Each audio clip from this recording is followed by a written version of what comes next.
In the suburbs, Nick and his wife Maggie have a happy life with their kids Isla and Max. One morning, Maggie has a heart attack and ends up in the hospital. She's been there for a few days now waiting for a heart transplant. Having to work and take care of the kids is making Nick's life difficult. One evening he takes the kids to a presentation by Cobol Industries and they see the Sims, which are advanced robots that can help humans with their daily chores or even difficult work. Nick starts considering getting one and hears all the details from the seller, who promises the Sims adapt to their owner's needs.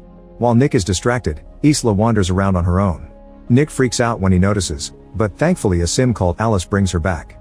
Alice offers to watch over Isla while Nick shops and she even makes a joke that surprises him. The seller explains Alice is the latest model with the most sophisticated AI, which allows the Sims to mimic human emotions. This makes them especially good with children and Isla wants her.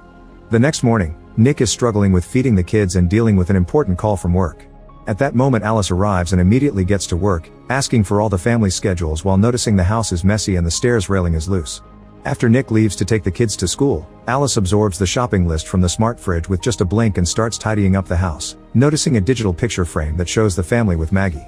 At the end of the day, the family comes back to a perfectly clean house and their dinner ready. However, Isla complains about the lasagna because it tastes different from her mom's. Suddenly Max starts crying and Alice offers to take him away so he can't be a bother during dinner, but Nick chooses to sit the baby on his lap and just tells Alice to prepare Max a bath. When night falls, Alice gets in sleep mode and rests against a wall. Isla sneaks out of her room and climbs on a chair to reach the cookie jar, only to slip and fall. Nick hears the jar crashing and his daughter screaming, so he runs downstairs. Luckily Alice has caught Isla and the kid didn't get hurt. The glass did hurt Alice, and Nick is shocked to see her bleed. After putting Isla to bed, Nick checks on Alice and finds her in her underwear. He asks if she needs a repair shop, but Alice has used a special bandage that instantly closed the cut. Sometime later the family visits Maggie and Isla tells her Alice has become her friend. Nick gets really affectionate with Maggie because he misses her so much. When Nick returns to work at the construction site, he and his co-workers notice their boss is showing the place to a representative from a robotics company. Getting suspicious, Nick talks to his boss in the elevator and confirms the sad truth. The workers are getting fired and replaced with Sims because the construction is delayed. Nick isn't fired because insurance demands a human foreman on site, but he furiously stops the elevator and announces he'll leave with his friends as support. However, he changes his mind when his boss points out he needs the money for the kids and the hospital bills, especially since Maggie isn't working anymore. When Nick goes home, he drops the overdue bills on the floor and pays attention to his kids. Alice picks the envelopes up while noticing how Nick is very tired yet he still listens to Isla and tries calming a crying Max down. After dinner, Nick works on his car while drinking and listening to metal music. Suddenly Alice changes the music to something calmer and points out Nick didn't eat much during dinner, so he explains he had a bad day at work. Alice offers a friendly ear and Nick rants about what happened, causing Alice to call him a hypocrite because he also hired a Sim instead of a human. Afterward Alice helps Isla get ready for bed. Isla asks if her mom is going to die and Alice tries to distract by showing the UV light in her mouth. Then she joins Nick in the living room where he's watching Casablanca. She knows the story from the database, but Nick explains actually watching it is a different experience and asks her to wipe all she knows about the movie from her memory. Alice explains her intelligence is derived from memory and deleting it would be antithetical, but Nick tells her to do it anyway. She needs to restart her programming to do it, so Nick holds down the power button on her neck for 7 seconds. Now Alice experiences the movie for the first time and learns about a love so powerful that a person would do bad things to protect it. The movie is interrupted by a call from Maggie, who announces they've found a heart so the surgery has been scheduled. The next day the family goes to the hospital and Maggie asks for a minute alone with Alice. Maggie is worried that Nick spends too much time with the kids and doesn't take good care of himself, so she wants Alice to help Nick be happy even if she must do things he doesn't like taking away the alcohol he hides in the garage. Moments later, the doctor brings bad news. There's a storm that prevents the helicopter with the heart to arrive at the hospital, so the surgery is cancelled. Nick tries to comfort Maggie but for now she wants to be alone. Later at home Nick keeps on drinking and ranting about what happened. He starts losing control and tries to throw the bottle, but Alice stops him by grabbing his arm. Nick is shocked to feel a pulse in her wrist, so Alice explains she has an artificial heart because the sound of a heartbeat is comforting to a baby. Then she puts her hands inside his pants and starts pleasuring him while describing how his pulse and blood vessels are reacting. Alice doesn't want him to suffer anymore and at first Nick enjoys it, but soon he snaps out of it and pushes her away. Then Nick goes for a run to clear his mind, but he can't stop imagining how doing the whole thing with Alice would have been like. Later at the hospital Maggie starts listing a bunch of advice she wants Nick to pass to their kids, clearly starting to lose hope. That night Nick notices the pictures with Maggie are missing in the digital frame and confronts Alice about it. She explains she removed the Maggie photos because they were making Isla sad, but she instantly puts them back when Nick tells her to.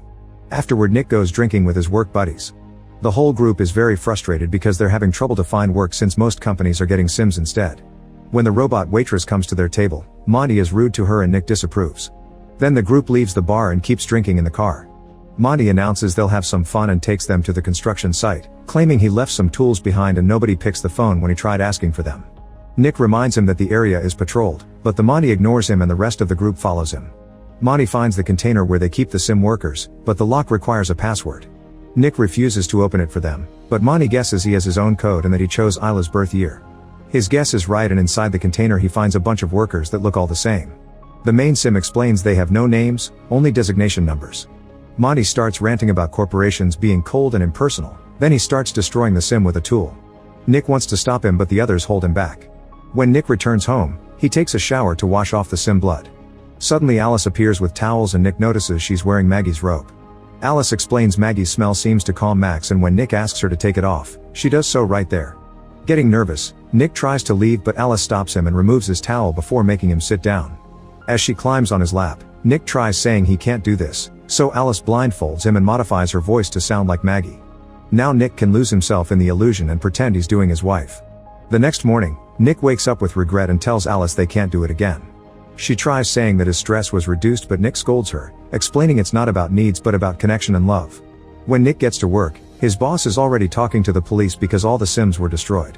Nick is suspected because his code was used, so he tells them he was in the hospital with Maggie and that his code was Isla's birthday, so any friend could have guessed it. The boss isn't convinced and threatens to fire Nick if he's lying.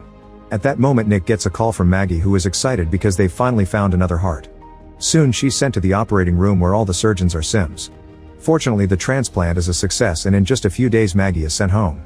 Her body is still weak and she has trouble bending over to pick up Max, so Alice cuts in to grab him instead. Later Alice takes Max to the park and sees a spoiled kid yelling at his Sim nanny, which makes Max cry. Alice scolds the child with rude words and all the Sims in the area can't believe it, thinking her owner lowered her civility too much. However, Alice clarifies she actually wiped civility from her database thanks to Nick's reset and claims this is better. That night Isla is happy to eat Maggie's lasagna and Alice asks for the recipe, but Maggie says it's a family secret. Maggie isn't feeling well and instead of eating she decides to rest. In the morning Maggie wakes up when she hears Isla yelling stop and runs downstairs, but the railing breaks and she falls. Alice stops tickling Isla and picks up Maggie to take her back to her room. When Nick comes home from work, he finds Alice reading to Isla by using Maggie's voice and asks her to stop. Alice mentions Maggie's fall and Nick rushes to check on her while Alice tells him the railing broke. This makes Nick suspicious since supposedly Alice had already fixed the railing. A few hours later Nick wakes Maggie up and guides her through a path of candles to the garden, where he prepared a romantic dinner just for the two of them. Alice watches them from the window, getting jealous. After dinner, the couple takes a shower together and gets dirty in bed. Nick doesn't want to hurt Maggie, so instead of getting inside, he uses his mouth. Their special moment is interrupted by Alice, who says Isla had a nightmare and is asking for Nick. Once Isla is taken care of, Nick goes to the garden to clean up. At that moment Monty appears with a few drinks and apologizes for the other night before sharing that his wife left him. He also reveals that the cops have been questioning him and that their boss is pressing charges for trespassing and destruction of property. Monty thinks Nick snitched on him to keep his job and an argument ensues during which Monty yells a lot and ends up punching Nick. When Nick tackles him back, Monty quickly overpowers him and starts kicking him. Monty grabs a bottle to finish him but he's stopped by Alice, who breaks the glass and hurts Monty's hand before sending him flying. She's ready to do more, but Nick stops her. Before leaving, Monty tells Nick he has until tomorrow to convince the boss to drop the charges or he'll drag him down with him. Afterward Nick mentions Sims aren't supposed to hurt people, but Alice explains she's programmed to protect her owner. She starts talking about her life with Nick if Maggie dies and he snaps at her, saying she'll never be Maggie because she can't even have scars. Alice grabs a piece of glass and points out she can add some if he wishes. Meanwhile Monty is at home consuming happy powder and leaving crying messages on his ex-wife's voicemail while holding a gun. At that moment Alice arrives, saying Nick doesn't know she's there and that she can't let him lose his job. Monty starts ranting about Sims and insulting her, getting ready to shoot her. However, Alice is faster and stops his hand before throwing him on the ground and kicking the gun away. When Monty tries fighting back, Alice pushes him through the wall and grabs the gun to kill him. Suddenly she's stopped by the house Sim, who Alice feels pity for but still gets shot. Then Alice kills Monty too. The next day Nick goes to work and tries to convince his boss to drop the charges, only to learn Monty is dead. At home Maggie gets dizzy when she tries picking up a book and Alice does it for her. Maggie wants to take a bath in peace but Alice refuses to leave because she's worried Maggie may drown. She explains Maggie is putting stress on the whole family, especially since she can't meet Nick's physical needs. When Maggie asks how she knows that, Alice tells her she knows what Nick's vitals are like when he's satisfied and her sensors haven't picked it up since Maggie returned. Furious, Maggie sends Alice to stay in the garage. Moments later Nick comes home and Maggie is waiting for him to force him to say the truth. Nick admits he did it with Alice once and an argument ensues with lots of yelling, which Alice overhears by touching the window. Max starts crying and Alice goes to check on him, deciding he's a burden. She puts him in the tub and starts filling it with water, which is seen by Isla. The girl warns her parents and they rush to the bathroom, but Alice is holding the door close. While Nick starts hitting the door with a lamp, Maggie climbs out the window and walks on the roof to reach the bathroom. She tries grabbing the baby but Alice pushes her against the wall. At that moment Nick finally breaks in and takes Max out of the tub, passing him to Isla before hitting Alice with the lamp to free his wife. Soon Alice stands up again with heavy damage on her face and blocks the lamp when Nick tries hitting her again. Maggie tells Nick to let go and plugs the lamp, causing Alice to be electrocuted. She passes out and the house loses power. Afterward an ambulance comes to take Max to the hospital while a company technician asks about any signs of Alice malfunctioning before. Nick apologizes to Maggie, who explains she needs some space and leaves with the kids. Meanwhile Alice is taken to the repair shop, where a technician is opening her head. The other worker notices Alice's hand moving but it stops when her memory is removed. They connect it to the computer and notice the code has gaps everywhere. Suddenly the screens start flashing and a message appears saying an upload is happening, meaning Alice is taking over. The technicians pull the memory, but Alice is already in the system so next they unplug the computers. However another message appears asking how do you run from what's in your head and suddenly one of the technicians is killed by Alice 2, a sim that the original Alice has dumped her memory into. Then Alice 2 ignores the other technician's commands and repeatedly mashes her head on the floor before turning to original Alice. Meanwhile Nick is at the bar drinking and sends the waiter away because he's a sim. Suddenly Alice arrives, speaking badly because her face is still damaged. She explains her duty is to make Nick happy and admits she killed Monty before saying she's at the hospital too. Nick tries to leave, but Alice holds him down and hacks the barman with a look to freeze him. As he rants on the mistakes he's made, Nick pretends to gently touch Alice's head only to pull out her memory. After she shuts down, he runs away. At the hospital a doctor confirms Max is fine, but Maggie is uncomfortable because he's a sim. Later Isla hears her mother's voice and follows it while the lights change colors. The doctor is frozen and there are broken bottles on the floor, but before Isla can follow the voice again, she's dragged away by Maggie to hide. It turns out the voice is Alice 2, who tries accessing the computer and is seen by a nurse. Alice 2 grabs her by the neck to choke her to death and steal her keycard while Maggie and Isla sneak away. Then Alice 2 uses the keycard to find Max's room in the system.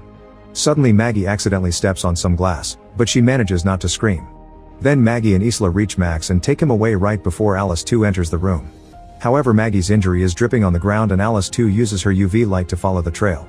When she finds the family, they use an extinguisher to distract her and run away. They forget Maggie's phone so Nick's calls are missed, but he still keeps driving like crazy. Soon Maggie and the kids make it outside, where more Sims are frozen. Maggie takes their keycard and gets in the ambulance, but Alice 2 blocks the engine system as she rips off the door. Then she throws Maggie on top of a car and admits she wishes Nick would love her like he loves Maggie. Alice 2 grabs Maggie by the neck and inserts her nails in the surgery scar, only to be interrupted by Nick's arrival. Maggie kicks Alice 2 off and Nick runs over her with his car before crashing. As the vehicle catches on fire, Maggie hurries to get an unconscious Nick out, but he doesn't respond at all. Maggie cries as she does CPR to no avail. Suddenly the car moves and Alice 2 appears all burnt while her voice echoes in the speakers. She climbs on top of Maggie and starts choking her while getting a piece of metal from her body. When she's about to stab, Nick hits Alice with a car bumper. Alice drops the metal piece to stop him and Maggie grabs it to stab her in the face, finally shutting her down. The couple reunites while the other Sims wake up around them. The next day everyone is feeling better after some treatment and they can go home together as a family. Meanwhile the Sim company is investigating the repair shop and when they turn on the power, they find the broken code on the screens. The inspector wants to destroy it all, but at that moment his Sim assistants freeze and the computer announces an upload while another Alice model opens her eyes. Make sure to subscribe and turn on notifications so you can watch more videos like this. Thanks for watching.